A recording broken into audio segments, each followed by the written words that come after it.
Samantala, magsasagawa ng SONA ng Sambayanan o People's SONA ngayong Lunes ang National Coalition of Consumer Groups at Sectoral Organizations kasabay ng SONA ni Pangulong Bongbong Marcos.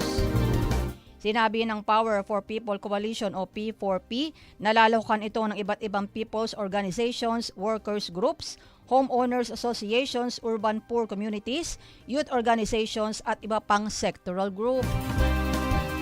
Ayon sa grupo, layunin nito na ilarawan ang tunay na estado o lagay ng mga mamimiling Pinoy sa pamamagitan ng pagbibigay diin sa epekto ng tumataas na halaga ng kuryente, presyo ng basic commodities at ng tinatawag nilang kabiguan ng gobyerno na protektahan ang publiko mula sa lumalalang krisis sa pamumuhay.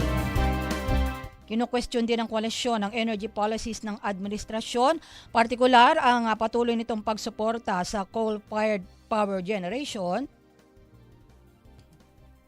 sa pagsasabing nakapagpapataas ito sa halaga ng kuryente maging ang patuloy na pagiging dependent ng bansa sa imported fossil fuels. Babala pa ng grupo, posibleng tumaas pa ang halaga ng kuryente dahil na rin sa patuloy na naapektuhan ng mas mataas na global fuel price ang power generation cost kasunod ng panibagong tensyon sa gitnang silangan.